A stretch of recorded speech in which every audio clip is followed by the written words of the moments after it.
palavra da nossa meditação se encontra no segundo livro dos Reis, no capítulo 20. Nós vamos ler até o versículo 11.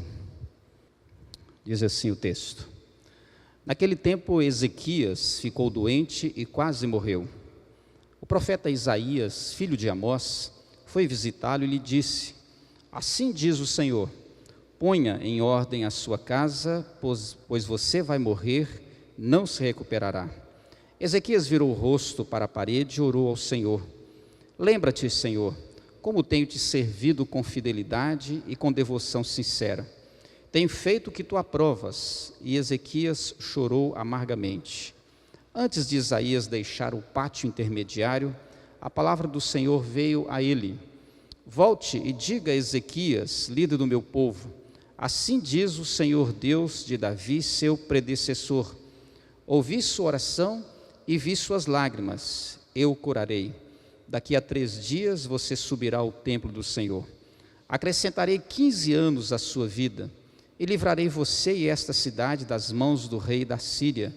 Defenderei esta cidade por causa de mim mesmo e do meu servo Davi. Então disse Isaías: Preparem um emplastro de figos. Eles o fizeram e o aplicaram na úlcera, e ele se recuperou. Ezequias havia perguntado a Isaías: Qual será o sinal de que o Senhor me curará e de que de hoje a 3 dias subirei ao templo do Senhor? Isaías respondeu: O sinal de que o Senhor vai cumprir o que prometeu é este: Você prefere que a sombra avance ou recue 10 graus na escadaria? Disse Ezequias: Como é fácil a sombra avançar 10 degraus, prefiro que ela recue 10 degraus. Então o profeta Isaías chamou ao Senhor, e este fez a sombra recuar os 10 degraus que havia descido na escadaria de Acás. Segundo o livro dos Reis, capítulo 20, versos 1 a 11, narrando a história do rei Ezequias.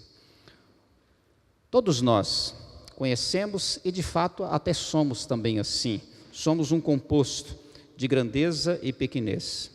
Em algumas situações, eu e você nos sentimos extremamente habilitados, qualificados, grandes. Temos talvez o controle da situação, temos maestria, temos destreza, habilidade, jogo de cintura.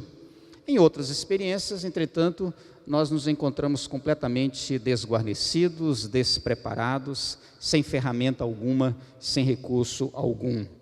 Mas o que eu gostaria de pensar é sobre a experiência que alguns estudiosos atribuem e chamam de megalomania. A megalomania é um tipo de transtorno psicológico, é um tipo de problema psicológico e que indica aquela ilusão bem real, bem verdadeira, de grandeza. De repente a pessoa se olha e se enxerga como alguém cheio de poder, de superioridade. O megalomaníaco é aquela pessoa que não vê nenhum inimigo à sua altura, não teme a nenhum desafio. Mas os grandes problemas do megalomaníaco é que ele trabalha baseado em algumas posturas. Por exemplo, ele é uma pessoa que prima na superestimação. Então ele tem uma estima extremamente elevada, uma autoestima extremamente elevada. Ele também trabalha na autoimportância. O que importa realmente é ele mesmo, ele é o centro das atenções, ele é o objeto de maior importância, de maior destaque. E ele especialmente insiste muito na autogratificação. É aquela pessoa que quer presentear-se, gratificar-se. É a pessoa que quer oferecer a si mesmo tudo aquilo que ele almeja, deseja, pretende e até além disso. Nesta experiência ou nesse distúrbio psicológico, nós nos deparamos, de um lado, com as pessoas que se sentem muito pequenas, mas no geral com as pessoas que se sentem grandes demais, habilidosas demais, autoconfiantes demais e até certo ponto, pessoas soberbas. Essa história é relevante porque nós temos aqui um bom rei. O rei Ezequias foi um rei que promoveu reformas religiosas na história de Israel e na sociedade de Israel, A semelhança do rei Josias, que é considerado depois de Davi o melhor dos reis, que reinou 40 anos. Esse rei Ezequias, ele procurou e insistiu em honrar a Deus. Ele provocou e promoveu uma grande restauração, por exemplo, no serviço de culto, no próprio templo em si. Ele trouxe de volta a palavra. Ele é filho do rei Acás. Enquanto seu pai perambulou por fazer coisas erradas, desagradando o coração de Deus, Ezequias fez exatamente o oposto. Enquanto seu pai foi terrível aos olhos de Deus, Ezequias não. Ele foi um homem comprometido com Deus. Mas o que me chama a atenção, e é isso que eu quero pensar, é que apesar de todo o seu histórico, de todo o seu feitio positivo, ele teve uma úlcera. E não apenas uma úlcera, ele já tem uma úlcera e já está diagnosticada a sua morte prematura. É algo que nos confunde às vezes. Como que uma pessoa que vive diante de Deus, serve a Deus, procura fazer o que é agradável aos olhos de Deus, é vítima de uma ocorrência como esta? Esse rei começou a reinar com 25 anos e reinou durante 29 anos, trabalhando positivamente para a nação de Israel. Mas esta experiência, este choque que Ezequias leva, me faz refletir sobre a nossa pequenez, sobre a nossa insignificância diante de algumas experiências da vida. Insignificância, a experiência que nos revela mais de Deus. É muito bom, apesar de ser de caráter negativo, eu, você, nós nos enxergarmos como insignificantes. E é interessante que, de certa maneira, todos nós confiamos em nós mesmos, mesmo que por pouco tempo, mesmo que em algumas experiências. É muito frequente esta autoconfiança, este alto bem-estar gerado pela nossa própria personalidade, pela nossa própria maneira de ser, especialmente julgando isso de uma forma até moral, quando estamos fazendo o que é certo, o que é correto. Nos sentimos no direito de viver bem, nos sentimos no direito de ver a nossa vida ser regada e cercada com toda a sorte de bênçãos, de resultados positivos. Quase não admitimos que uma fatalidade, que uma dor, que um sofrimento se aproxime das nossas portas. Eu e você temos muito disso, especialmente quando estamos vivendo bons momentos na nossa história. Insignificância, a experiência que nos revela mais de Deus. E a primeira coisa, é ali que se descobre a nossa inteira fragilidade. Quando eu e você somos confrontados, como foi o rei Ezequias, com uma úlcera, com uma enfermidade incurável, com a previsão próxima da morte, quando nós enfrentamos esse tipo de experiência, nós percebemos a nossa imensa, total, inteira fragilidade. Somos frágeis. Não é à toa que a Bíblia usa insistentemente, através de Davi, através dos apóstolos, expressões para revelar a fragilidade, quando a Bíblia nos trata como uma erva seca, como uma neblina, como um vento, um sopro, como uma poeira que passa rapidamente, que é insignificante.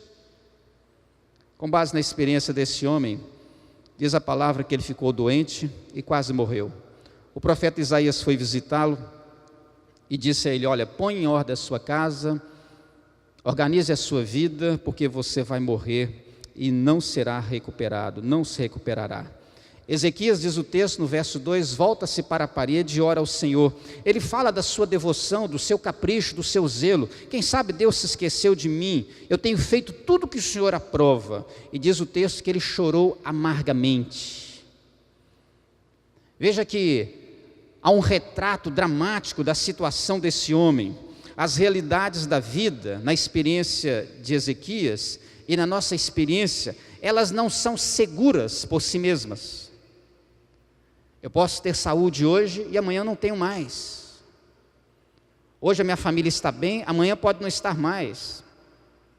Hoje a minha empresa anda muito bem, amanhã pode não andar mais. O fato de vivermos bons momentos e esta aparente segurança, nós precisamos, na verdade, refletir sobre isso. muitos, por estarem bem, creem, mas creem mesmo, excessivamente, na permanência desses tempos bons. Eles acabam confiando simplesmente no tempo bom. Eles acreditam nos dias bons. Eles não só acreditam, como fazem disso quase um Deus. Se eu estou bem e se eu tenho a bênção de Deus, o que é que poderia acontecer? Quando Tiago escreve a sua epístola, a sua carta, ele diz assim: ouçam agora, vocês que dizem, hoje ou amanhã iremos para aquela cidade tal, passaremos lá um ano, ali faremos negócios, ganharemos dinheiro. Aí Tiago diz assim: vocês nem sabem o que lhes acontecerá amanhã. É uma declaração. Você não sabe o que vai acontecer amanhã, que é a sua vida. E ele vai dizer: vocês são como a neblina, que aparece por um pouco de tempo e logo se dissipa. Tiago capítulo 4, versos 13 e 14. Nós somos frágeis. Os tempos bons não indicam absolutamente nada. Eles se tornam uma espécie de deuses que asseguram ao coração que as coisas não devem mudar e não devem sofrer nenhum dano repentino, que as coisas serão mantidas boas, positivas, assim como estão. Não há nada que justifique qualquer tipo de mudança, especialmente uma mudança para pior.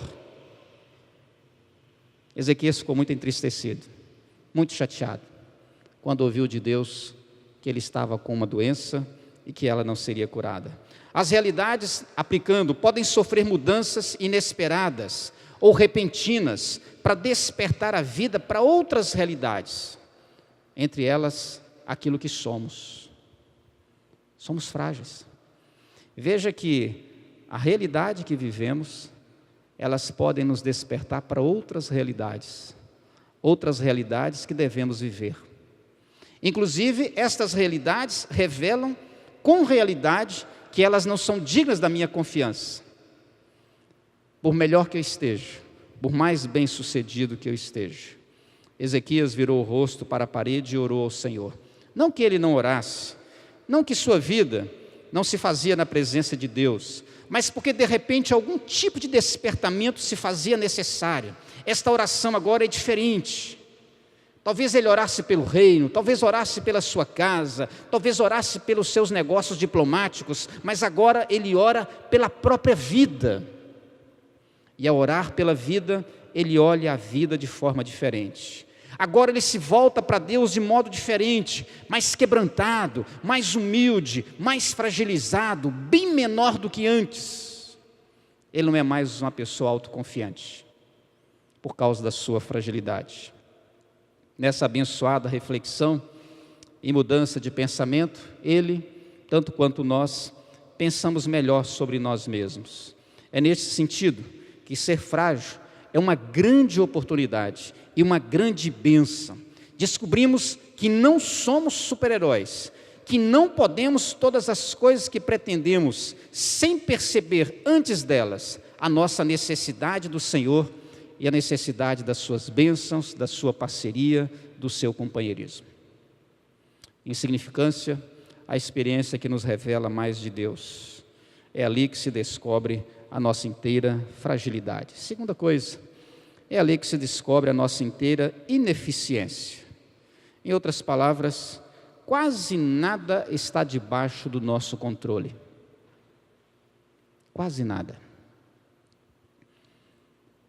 Eu acredito nas pessoas que têm as suas habilidades, as suas destrezas, que conseguem resolver e lidar com situações embaraçosas com muita facilidade, tiram de letra, se saem bem. Você entrega para essa pessoa uma dificuldade, um problema a ser resolvido e ela consegue tratar aquilo com iluminação, inteligência, sabedoria. Mas isso não significa que nós temos todas as coisas debaixo do nosso controle. Não temos. Mais cedo ou mais tarde, nós descobrimos isto. O Senhor disse ao profeta Isaías, volta lá para Ezequias, e disse para ele o seguinte: ouvi a sua oração e suas lágrimas, eu o curarei. Daqui a 3 dias você vai subir ao templo, e eu vou acrescentar 15 anos à sua vida, e livrarei você, livrarei a cidade das mãos do rei da Síria, e vou defender esta cidade em nome de Davi, do meu servo Davi, e em meu próprio nome, por causa de mim e por causa da minha aliança com Davi. O que esse texto ensina ao coração de Ezequias, no primeiro momento, é que tudo está debaixo do controle de Deus. A sua oração, em tom desesperador, o seu coração totalmente tomado pela angústia, talvez ainda não tivessem administrado essa realidade e essa possibilidade. O seu clamor não é um clamor necessariamente de fé, ainda que haja fé. É um clamor movido pelo desespero. Mas agora ele se surpreende, porque ele nem bem terminou a sua oração, o profeta nem bem saiu do palácio, e ele já retorna com uma boa nova. Deus vai curar a sua enfermidade, ele ouviu a sua oração. Deus começa a mostrar a Ezequias que é ele quem ouve a oração e decide atender ou não. É ele quem vê e entende com legitimidade toda lágrima possível ao coração sofrido e abatido. Ele se revela como o único capaz de lidar com uma doença incurável, um diagnóstico iminente de morte prematura, rápida, passageira. Ele pode o que ninguém mais pode. Deus se revela como o único capaz de estabelecer prazos e tempos determinados. Eu vou curar sua enfermidade e vou lhe proporcionar mais 15 anos de vida. Ninguém mais pode estabelecer datas, decidir sobre tempos, exatamente para mostrar que Ele é o Senhor sobre tudo e sobre todos. Ele tem em suas mãos o controle, a gerência, a direção de tudo que se move e de tudo que existe. Eu peço licença a você para ler, que é lindo demais, o livro de Jó. Jó passou tudo que passou, e nos momentos em que ele questionava, reclamava, falava, por não entender absolutamente nada, lá no capítulo 38, Deus vai dizer para ele assim, versículo 3 em diante: prepare-se como simples homem. Prepare-se como simples homem. É Deus dizendo da insignificância de Jó, da nossa insignificância. Fique aí, como simples homem, me ouça, preste atenção. Vou fazer-lhe perguntas e você me responderá. Onde você estava quando lancei os alicerces da terra? Responda-me, se é que pode, se é que você sabe tanto. Quem marcou os limites das suas dimensões da terra? Talvez você saiba. E quem estendeu sobre ela a linha de medir? E os seus fundamentos sobre o que foram postos? E quem colocou sua pedra de esquina? Enquanto as estrelas matutinas juntas cantavam e todos os anjos se regozijavam, quem represou o mar, pondo-lhe portas, quando ele irrompeu no ventre materno, quando o vesti de nuvens e em densas trevas o envolvi, quando fixei para o mar os seus limites e lhe coloquei portas e barreiras, quando eu lhe disse, até aqui você pode ver, além deste ponto não, aqui faço parar as suas ondas orgulhosas. Você já deu ordens, Jó, amanhã, ou mostrou à alvorada o seu lugar? Para que ela apanhasse a terra pelas pontas e sacudisse dela os ímpios? A terra toma forma como barro sob o sinete, e tudo nela se vê como uma veste. Aos ímpios é negada a sua luz, e quebra-se o seu braço levantado. Você já foi até as nascentes do mar, ou já passeou pelas obscuras profundezas do abismo?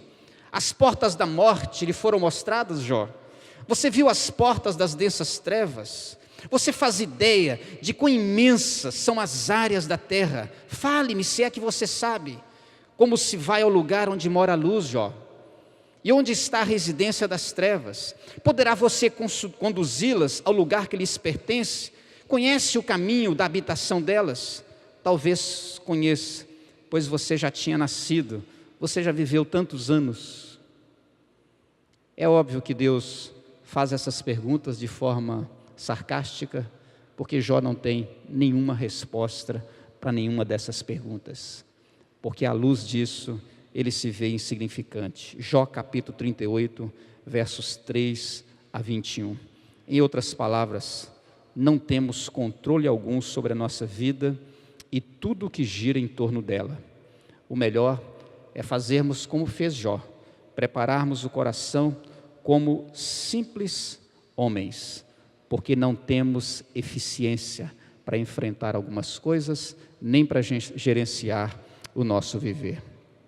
Insignificância, a experiência que nos revela mais de Deus. Terceira coisa e última, é ali que se descobre a nossa inteira privação. Nós somos pobres. O salmista Davi já usava isso como refrão existencial. Eu sou pobre e necessitado, porém o Senhor cuida de mim. Salmo 40, finalzinho do Salmo. Diz o Senhor a Ezequias: acrescentarei 15 anos à sua vida, e vou livrar essa cidade das mãos do rei da Síria. Vou defender essa cidade por causa de mim mesmo e do meu servo Davi, diz o Senhor, aqui no verso de número 6. O acréscimo desses 15 anos é indicação de que a carência visível na vida daquele que precisa de um favor, de uma ajuda, de um socorro, aquele que se vê em total privação e desassistência. Ele não tem suficiência, condições de acrescentar vida a si mesmo. Por isso ele busca vida naquele que é poderoso para dar vida.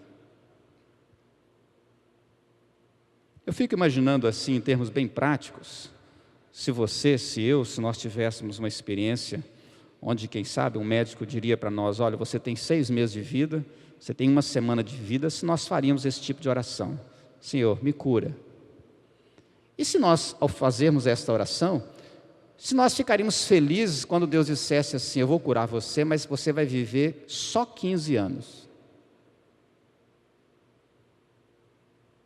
Se já foi difícil lidar com a possibilidade de morrer, eu não vejo muita diferença em lidar com a possibilidade de morrer daqui a 15 anos. Você vai passar 15 anos pensando na morte, todos os dias. É apenas um raciocínio, um viés aqui do meu sermão. Mas esse acréscimo indica a nossa total pobreza. Esse acréscimo aponta para aquele que mais uma vez se apresenta como um ser que tem total poder sobre a vida, a ponto de estipular, de estabelecer o seu limite, o seu cumprimento. É Ele quem mantém a vida e não o homem. Assim como Ele é poderoso para curar a tal da úlcera, Ele é poderoso para ampliar a existência em 15 anos. Outra lição linda é que quando Deus decide manter a vida de Ezequias, Ele não o faz pelos méritos pessoais de Ezequias. Ele não o faz porque Ezequias foi bondoso, porque Ezequias foi dedicado, caprichoso, porque tirou boas notas, porque foi gentil, porque foi santo. Não, Ele o faz baseado nele mesmo, por causa dele mesmo. Eu vou preservar a sua vida e vou guardar essa cidade por causa do meu nome, por causa de mim mesmo e da aliança que eu tenho com Davi. É um Deus que decide, porque tem poder de decidir sobre o que fazer e o que não fazer. Todas as ocorrências da vida estão submissas a este Deus. A privação, a falta de poder, a pobreza de Ezequias, declarada aqui nessa passagem, revelando a nossa também, é a constatação de uma pobreza inerente, geral, em toda a existência. É perceber que se eu tenho pouco, se você tem pouco, já é ruim, mas quando nós temos muito, isso também não basta, não é suficiente, porque o nosso muito não é exatamente o muito que nós precisamos. Estamos muito longe de tudo aquilo que precisamos. Precisamos de Deus como guardador e sustentador das nossas vidas. Mas Ezequias, quando recebeu a palavra do profeta Isaías, ele perguntou: mas como eu vou saber que Deus vai cumprir essa palavra? Que sinal Ele vai me dar? O profeta Isaías colocou à sua disposição a sombra do relógio de Acás, relógio, alguns já devem ter visto, relógio que anda e que marca as horas de acordo com o sol, com a sombra, E ele fala assim: bem, Você pode escolher se você quer que o relógio avance ou que o relógio retroceda 10 degraus. Então, ele faz a sua opção. Como é fácil a sombra avançar 10 degraus, prefiro que ela recue 10 degraus, lá na escada de Acás. Mas é interessante essa colocação e essa experiência, porque a nossa pobreza, mais uma vez, é revelada. A nossa total privação e carência revela o quanto nós precisamos do Senhor para que o nosso coração seja pacificado. Uma pergunta bem lógica e objetiva: você acha que para Deus avançar ou retroceder o relógio de Acás faria alguma diferença? Nenhuma. Mas para Ezequias faria. Portanto, essa diferença na concepção de Ezequias é a declaração, a confissão da sua pobreza. Ele precisa que Deus confirme, ele precisa de que Deus manifeste e dê um sinal, para que o seu coração seja pacificado, acalmado, tranquilizado. Ele carece do Senhor até mesmo para crer na palavra do Senhor. E olha como Deus é gentil e generoso, porque se Deus havia dito que o curaria, e que ele estaria no templo prestando culto e sacrifício a Deus, Ezequias não tinha que pedir sinal algum, nem duvidar da palavra de Deus. Mas Deus é tão generoso, exatamente para mostrar a Ezequias que o seu coração continua precisando de mais. Assim é o nosso coração, nós carecemos muito de Deus, até para crer nele. Mesmo quando nós pedimos alguma coisa, e esta coisa pedida concorda com a sua vontade. A nossa pobreza e a carência de Deus é o estado de espírito que imagina haver alguma dificuldade para o Senhor.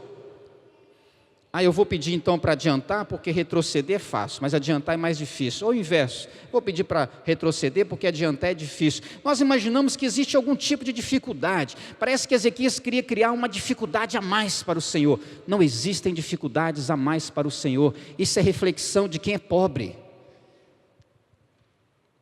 de quem é privado, vazio, destituído. Ele precisa saber que Deus tem o controle sobre a vida e sobre o relógio. É aquele Deus que regula todas as coisas. E foi exatamente dentro dessa dimensão que Jesus se apresentou aos seus apóstolos. É-me dado todo o poder no céu e na terra. Mateus 28, verso 18. Diante da nossa pobreza, da nossa privação, Deus é a fonte de todo o suprimento e riqueza que precisamos. Nenhuma riqueza é mais substancial, significativa do que o nosso Deus. A vida e tudo que envolve a vida é bem mais consciente, bem mais vivida, quando se percebe que ela depende de Deus, que ela é bênção e dom de Deus. É Ele quem dá, é Ele quem conduz, e é Ele também quem tira a vida. Insignificância, a experiência que nos revela mais de Deus. Eu concluo a minha reflexão perguntando se algum dia você já fez essa pergunta: por que 15 anos? Os numerólogos, quebram a cabeça aqui, fazem matemática, número da sorte, número do azar. Interessante, não tem nenhuma resposta na numerologia bíblica para esses 15 anos. Aliás, não se sabe ao certo o significado deste tempo. Mas o que se pode dizer acerca desses 15 anos? Ezequias queria viver. Deus disse para ele: você vai viver mais 15 anos, eu vou curar a sua enfermidade. Mas nestes 15 anos, ele fez mau uso e o seu tempo de vida não foi bem aproveitado. Se até agora ele tinha sido uma pessoa bem-sucedida, a partir de agora ele não é tão bem-sucedido assim. Olha só. O cara pediu, Deus deu para ele um tempinho a mais de vida e ele faz mau uso da vida, mostrando o quanto nós somos equivocados. Nesses 15 anos, Ezequias revelou todos os segredos de Judá para os reinos vizinhos, entre eles a Babilônia. Mais adiante, no próximo reinado, a Babilônia invadiu Israel, dominou toda a nação e escravizou todo mundo, por causa das bobagens que o rei Ezequias fez. Ele começou a se vangloriar dos seus dias, dos seus feitos, foi mostrando para os reis que tinha isso, que tinha aquilo, e os reis foram anotando tudo aquilo para descobrir o poderio, o exército, os recursos de guerra que ele tinha, ou seja, revelou todos os segredos de defesa que ele tinha. Outro problema, foram exatamente nestes anos que ele teve um filho chamado Manassés. E esse moleque começou a reinar com 15 anos e foi o pior rei da história de Israel. Chegou a sacrificar os seus próprios filhos, cometeu todas as aberrações, adorou todo tipo de ídolo, cometeu as maiores aberrações que qualquer outro rei, ainda que lá na frente ele tenha se arrependido. Mas Deus permitiu esses 15 anos para testemunhar da sua soberania, ainda que não seja fácil entendê-la e administrá-la. Ezequias não pediu 15 anos, foi Deus quem decidiu dar a ele 15 anos, por uma razão muito simples. Ele continuava sendo, assim como nós, uma pessoa insignificante. E quanto mais insignificantes notarmos e formos, nós vamos descobrir que nós aprendemos e conhecemos mais de Deus. Que Ele nos ajude e nos abençoe. Amém.